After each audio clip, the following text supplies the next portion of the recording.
Assalamu alaikum warahmatullahi wabarakatuh. A wannan tutorial ɗin za mu yi magana kan altering a table. Yaya za ka yi altering? Aka ce altering shine canzawa. Ka yi altering, ka canza wani abu a table ɗinka. Maybe ka yi shi sai structure ɗin kuma daga baya kana buƙatar wani column, ko kuma kana ka canza wani sunan column ko kuma sunan shi table ɗin gaba ɗaya, kuma ka goge table ɗin ma gaba ɗaya. Yaya za mu yi haka? Shine yanzu na farko shine adding a column. Bayan ka yi creating ɗin table, to maybe kana son kuma kai adding table, kai adding ɗin column kai a ciki. To yaya za mu yi haka? To shine za ka zo misali yanzu a nan wuraren muna da username, muna da password, muna da email, amma maybe ba mu da phone number ko muna son mu sa phone number. To kuma bayan mun riga da mun yi creating ɗin table, to ya za mu shi ne sai ka ce alter table, sai ka sanya sunan table ɗin shine me users, then add column, sai ka sanya mai suna misali phone, sai ka bashi data type misali baka like this. Maybe za ta yi storing ɗin maybe bari mu sanya 5, za ta yi storing ɗin 5 character. So kun ga nan mun yi altering ɗin table ɗin, mun yi adding column. To a yanzu idan muka maybe describe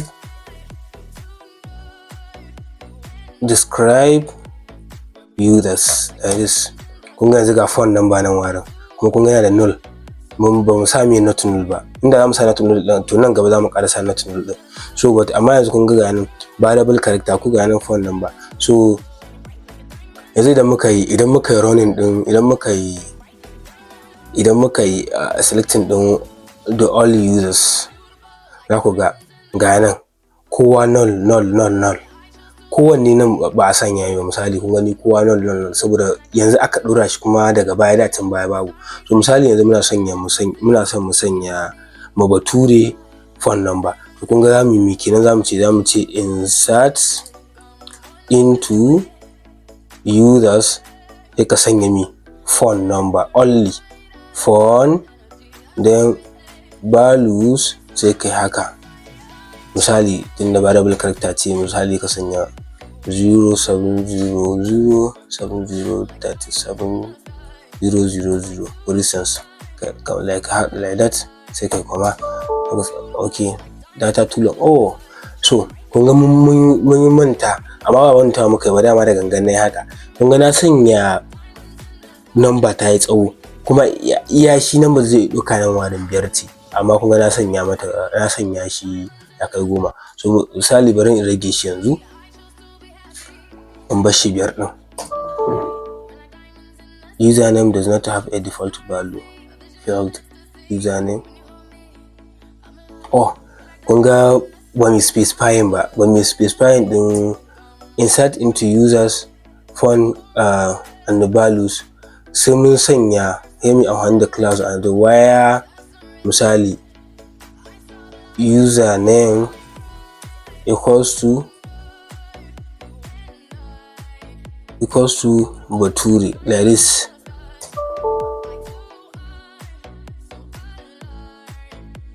Okay, where username equals to bari in yi amfani da id users, where id equals to 1. Ai shine ne ko, where id equals to 1.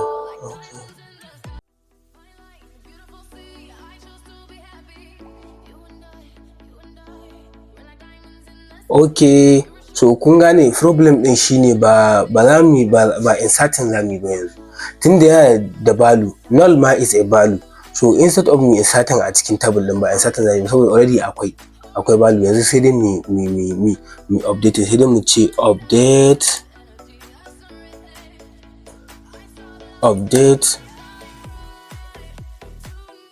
update users, set phone equals to 070 like this.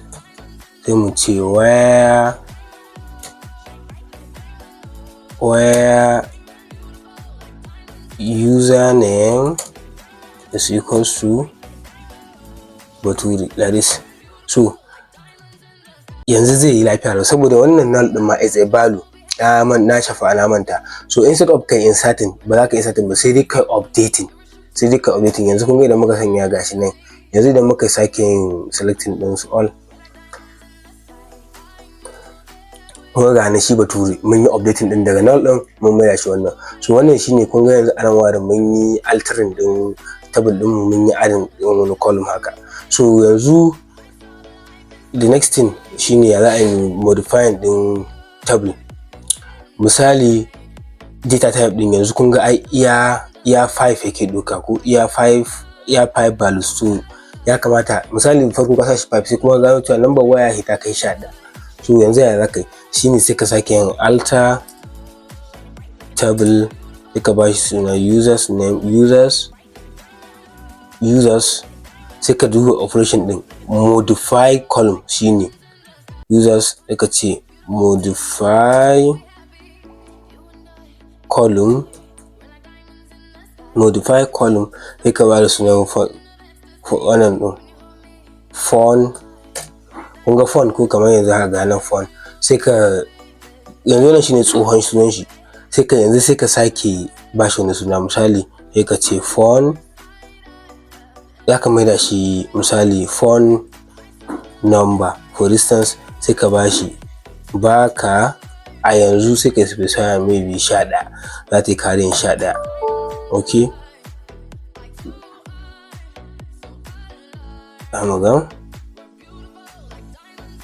okay, yanzu instead of ba za mu sanya wannan sunan ba yanzu, ba renaming bane ba na shafa again.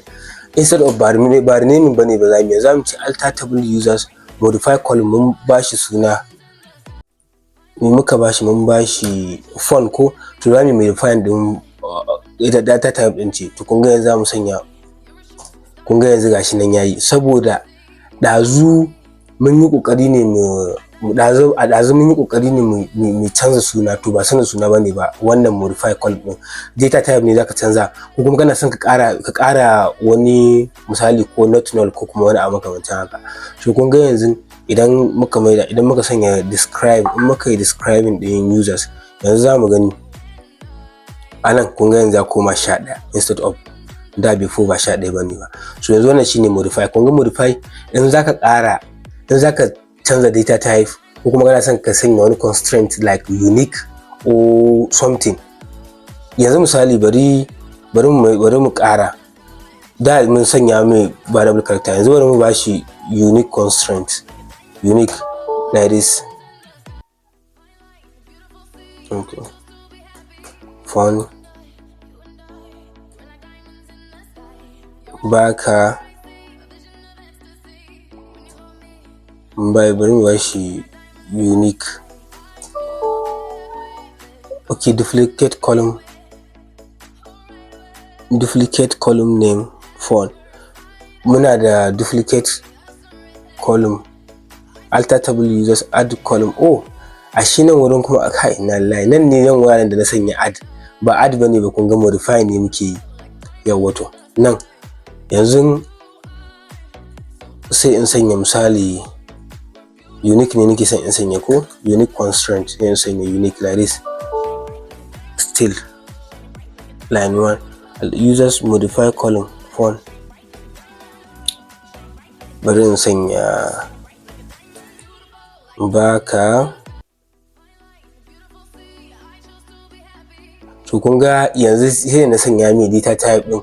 So yanzu idan muka sake yin describing na users, za ku ga yanzu ga nan ya hau unique identifier, unique constraint din ya hau ga wannan. So wannan shine modifying kenan.